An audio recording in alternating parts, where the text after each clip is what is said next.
अंबरनाथ शहरातील कांसई गावाजवळील रेल्वे फाटकाजवळ उभारण्यात येणाऱ्या उड्डाणपुलाबाबत नागरिक आणि प्रशासनात वाद निर्माण झालाय।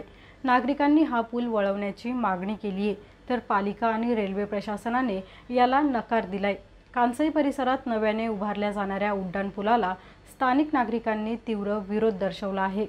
हा उड्डाणपूल वळवून घेण्याऐवजी सरळ दिशेने उभारला जातोय, ज्यामुळे नागरिकांना रहदारीसाठी अडथळा निर्माण होणार आहे।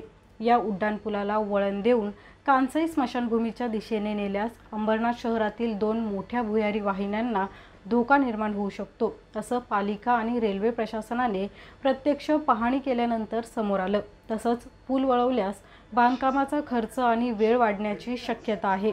आता उड्डाणपूल वळवणं हे अशक्य आहे, त्यामुळे पालिकेच्या आधी ठरलेल्या आराखड्यानुसारच हा उड्डाणपूल तयार होणार आहे। मात्र नागरिकांनी या निर्णयावर नाराजी व्यक्त केली आहे। खरं म्हणजे एमपी गेटला जो ब्रिज होतोय तो स्थानिक नागरिकांसाठीच होतोय, कारण बऱ्याच वेळेला रेल्वे क्रॉसिंग करताना पादचाऱ्यांचे ॲक्सिडेंट होत आहेत।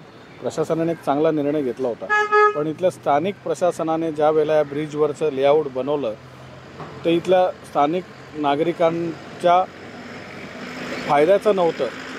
तर प्रशासनाने त्यांच्या टेबलवर बसून ते लेआउट बनवलं होतं। खरं म्हणजे एमपी गेटमधून सरळ कांसई गावाकडे न जाता जागेवर लेफ्ट टर्न मारून तो स्टेशनकडे जाणारा ब्रिज बनवायला पाहिजे होता, कारण पुढे गाव आहे, शाळा आहे, लोकांची रहदारी आहे। या ब्रिजवरनं अवजड वाहनं येतील, पुढे भविष्यात गावात ॲक्सिडेंट अपघात होण्याचे चान्सेस आहेत। तर प्रशासनाने तो विचार करून एमपी गेटवरनं लेफ्ट साईडला स्टेशनकडे जाणारा असा ब्रिज बनवायला पाहिजे होता, पण प्रशासनाने नागरिकांचं हित न जोपासता त्यांचं स्वतःचं हित जपून तो ब्रिज बनवला आहे। तरी अजूनही आमचा त्या ब्रिजला विरोध आहे। पुढे भविष्यात आम्ही या ब्रिजच्या विरोधात नक्कीच आंदोलन करू आणि ब्रिजचं डिझाईन चेंज करण्यासाठी आम्ही प्रयत्न करू। पूनम मॅकेटिस, 3D न्यूज, अंबरनाथ। नमस्कार, 3D न्यूजमध्ये आपल्या सर्वांचे स्वागत। 3D न्यूज आता संपूर्ण महाराष्ट्रभर 3D न्यूजमध्ये प्रतिनिधी नेमणूक चालू आहे। तसेच स्क्रीनवरती दिलेल्या नंबरवरती कॉल करा आणि आमच्या 3D न्यूज चॅनलचे अधिकृत प्रतिनिधी व्हा।